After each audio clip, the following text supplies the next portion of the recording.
আসসালামু আলাইকুম। অ্যাডোবি ইলাস্ট্রেটরে গত পর্বে আমরা ডাইরেক্ট সিলেকশন টুল এবং গ্রুপ সিলেকশন টুল সম্পর্কে দেখেছিলাম। আজকে আমরা সেই বিষয়টা সম্পর্কে একটু মনোযোগ দিব এবং এখানে বিভিন্ন ধরনের শেপ আছে, শেপ টুল। এই শেপ গুলো নিয়ে একটু কথা বলবো। আমাদের এখানে বিভিন্ন ধরনের শেপ আছে। এই শেপ গুলো যদি আমরা দেখতে চাই তাহলে এই পাশে কোণাতে একটা অপশন আছে। এই কোণার অপশনে যদি আমি ক্লিক করি তাহলে যে কোনো শেপ এখানে চলে আসবে। এই পাশে দেখা যাচ্ছে কোনো আরেকটা অপশন আছে, আমি যদি চাই যে এখানে ক্লিক করি তবে এটা বের হয়ে আসবে এবং আমি চাইলে এটাকে যে কোনো জায়গায় নিয়ে গিয়ে আমি ফিট করে দিতে পারি।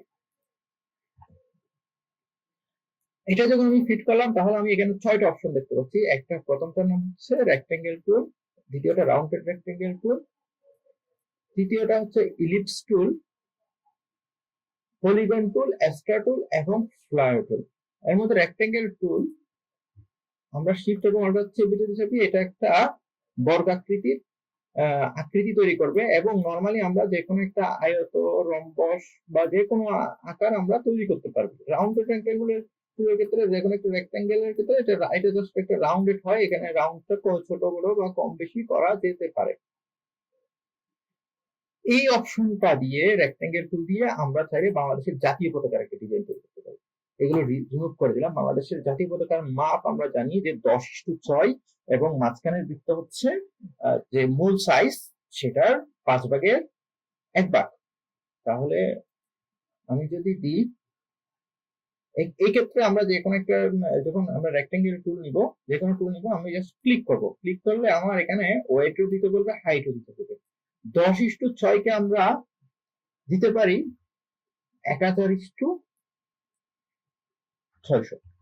1000/600 পিক্সেল আমরা নিতে পারি, তাহলে এটা 10:6 এর একটা আকৃতি তৈরি হলো। এখন এই আকৃতির আমাদের কালার দিতে হবে। সেই কালারটা হবে বাংলাদেশের জাতীয় পতাকার কালার গ্রিন। আমার সোনার বাংলা আমি তোমায় ভালোবাসি, এটা একটা গ্রিন। তাহলে বাংলাদেশের জাতীয় পতাকার ভিতরের একটা বৃত্ত আছে, সে বৃত্তটা হচ্ছে এই যে শেপ, তার 5/1 এখন আপনাদের কাছে প্রশ্ন, যদি একটা বৃত্ত 5/1 করতে হয় তাহলে আমরা এখান থেকে ইলিপস টুল নিব। ইলিপস টুল নিয়ে ইলিপস টুলের সাইজটা আমরা কত দিব? 5/1 যদি আমরা করতে চাই তাহলে ইলিপস টুলের সাইজটা কত দিব? এক্ষেত্রে দেখা যাচ্ছে 100 পিক্সেল বা 100 পিক্সেল হাইটের আমরা নিতে 200 পিক্সেল নিতে পারি। 200 5/1 কিন্তু না, এখানে যদি আমি 200 পিক্সেল নিই তার মানে দাঁড়াচ্ছে এই একটা বৃত্ত যার বেশ হচ্ছে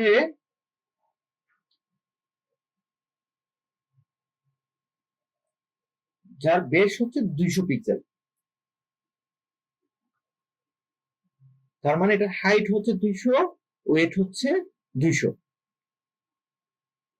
আমাদের 5/1 মানে দাঁড়াচ্ছে 1000-এর 5/1 হচ্ছে 200। তাহলে এই বৃত্তকে যদি আমরা 200 পিক্সেল এর একটা বৃত্ত নিতে চাই, আমাদের এখানকার ব্যাসার্ধ হতে হবে 200 পিক্সেল। যদি আমরা এখানে ব্যাসার্ধ 200 পিক্সেল দিই তাহলে আমাদের এই বৃত্তের সাইজ, এই যে আমরা রেক্টেঙ্গেল টুল নিলাম, সেই রেক্টেঙ্গেলের 5/1 হবে। কিন্তু আমরা 200 পিক্সেল বর্তমানে নিলে এটা হাইট হয়ে গেল 200, এটার ওয়েট হয়ে গেল 200। কিন্তু বাস্তবে 5/1 হবে, হাইট হবে 400, ওয়েট হবে 400। তাহলে আমরা এটাকে রিমুভ করে দিই। এই পাশ থেকে জাস্ট আবার ক্লিক করি। এক্ষেত্রে আমরা এটাকে 5/1 যদি করতে চাই এটাকে আমরা 400 করে নিব। কারণ আমাদের হাইট যদি 400 পিক্সেল হয় তাহলে এই বৃত্তের ব্যাসার্ধ আসে এর অর্ধেক মানে 200 পিক্সেল এবং আমাদের এটা 5/1 হয়। এই বৃত্তের কালার হবে সম্পূর্ণ লাল। বাংলাদেশের মানচিত্রের বাংলাদেশের যে জাতীয় পতাকা তার যে বৃত্ত, সেই বৃত্তের কালার কিন্তু সম্পূর্ণ লাল। এখন আমি যখন এটাকে টেনে নিয়ে সেখানে দিচ্ছি, দেখা যাচ্ছে এখানে কিছু পিঙ্ক কালারের কিছু কিছু কিছু লাইন দেখা যাচ্ছে, যেমন এই যে ইন্টারসেক্ট একটা ছোট অপশন আসছে, এটাকে বলা হয় গ্রিড। আপনাদের কারো যদি এই অপশনটা না আসে, তবে আপনারা ভিউতে যাবেন, ভিউ থেকে স্মার্ট গ্রিড একটা অপশন আছে, সেখানে একটা টিক মার্ক দেওয়া আছে, সেই টিক মার্কটা দিয়ে দিবেন। কোনো অবস্থাতে যদি টিক মার্কটা না থাকে, আপনাদের এই অপশনটা আপনারা পাবেন না। গতদিন আমি উইন্ডো থেকে কিভাবে কোন একটা প্লেট নিয়ে আসতে হয় সেটা দেখেছিলাম। আজকে আমরা এই বৃত্তটাকে এই রেক্টেঙ্গেলের ঠিক সেন্টারে স্থাপন করতে হবে। এটা আমরা কয়েকভাবে করতে পারি। একটা হচ্ছে আমরা বৃত্তকে সিলেক্ট করলাম, সিলেক্ট করে এভাবে নিয়ে আসতে দেখলাম, নিয়ে আসতে আসতে এটা ইন্টারসেক্টে যখন ক্লিক করলো, তার মানে এটা কি হলো, এটা সেন্টারের দিকে আসলো। অথবা এটাকে আমি জুম করবো, অল্টার চেপে ধরে জাস্ট ক্লিক করবো, ক্লিক করে আমি এটাকে এভাবে সরিয়ে এটাকে সেন্টার দেখবো, সেন্টারের সাথে আমি এখানে যে একটা সেন্টার আছে, দুই সেন্টারকে কি করে দিব, মিলিয়ে দিব। এভাবে হতে পারে, বা এইভাবে হলে অনেক সময় আমাদের ভুল হয়ে যেতে পারে। আমরা এক্ষেত্রে এটা এগুলো অটোমেটিক্যালি এটা কাজ করবো। অটোমেটিক যদি আমি কাজ করতে চাই, আমাদের একটা একটা প্রেড লাগবে, তার নাম হচ্ছে অ্যালাইন। আমি উইন্ডোতে যাব, উইন্ডো থেকে আমাদের অ্যালাইন নামে একটা অপশন আছে, সেই অ্যালাইনে ক্লিক করব। অ্যালাইনে ক্লিক করার পর এটাকে টেনে নিয়ে এসে আমি এই পাশে বসিয়ে দিব।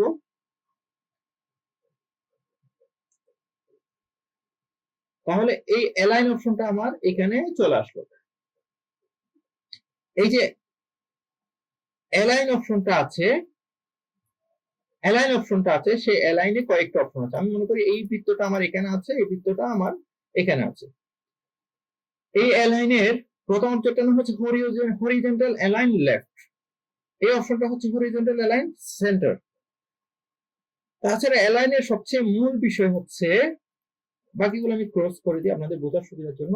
এখানে আসলে এত প্লেট আমার দরকার নাই, যে প্লেট যখন দরকার হবে সেই প্লেটকে আমি নিয়ে আসবো।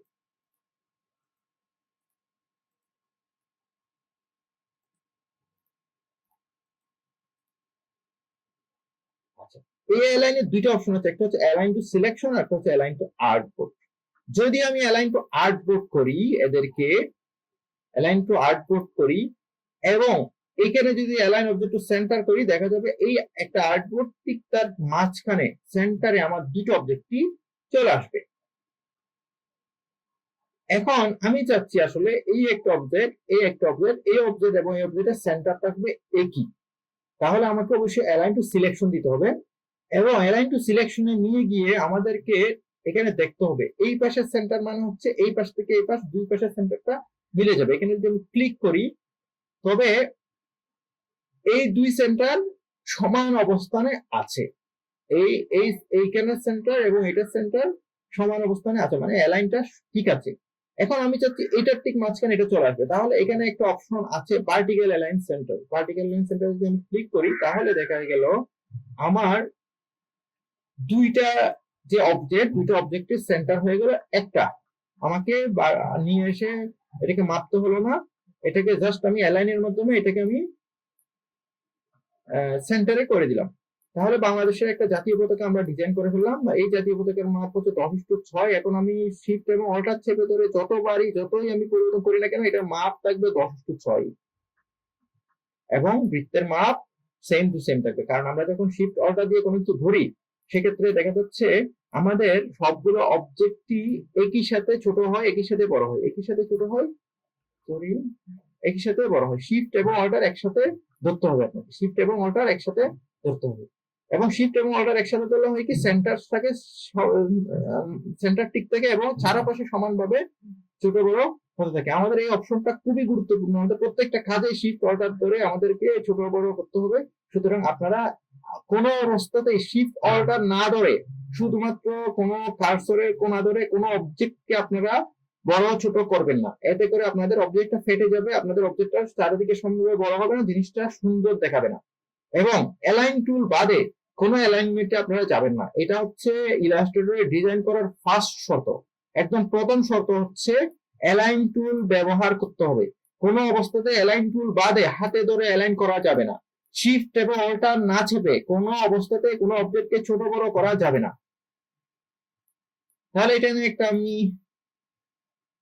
দিয়ে দিই, এখানে একটা এটাকে আমাদের জাতীয় পতাকার জন্য এটা একটা দিয়ে দিলাম। আমরা এখানে দিয়ে দিই, এখানে একটু বড় করি, বড় করে আমি এখানে ক্লিক করি, এটাতে আমি ডাইরেক্ট সিলেকশন করে নিয়ে নিই, নিয়ে আমি এখানে একটু ছোট করে দিই, একটু ছোট করে একটু। ঠিক আছে, তাহলে আমাদের এই খুঁটির কালারটা আমি একটু চেঞ্জ করে এটা একটা ব্ল্যাক কালারের খুঁটি দিয়ে দিই। এখানে ক্লিক করলাম, খুঁটিতে নিয়ে আসলাম, এটা কালার দিব ব্ল্যাক। পাশে নিচের দিকে যতই আসবো ততই ব্ল্যাকে চলে আসবে। তাহলে আমাদের একটা জাতীয় পতাকার ডিজাইন তৈরি হলো। এই ডিজাইনটা আমি তৈরি করলাম, অ্যালাইন টুলের ব্যবহার করেছি, এখানে এখানে রেক্টাঙ্গেল টুলের ব্যবহার করেছি, এখানে আমরা বিভিন্ন ধরনের সাইজ নিয়েছি। তাহলে আপনাদের আজকের ক্লাসটা এতটুকুই, আপনাদের হোমওয়ার্ক হচ্ছে একটা জাতীয় পতাকা ডিজাইন করা। ধন্যবাদ সবাইকে, আসসালামু আলাইকুম।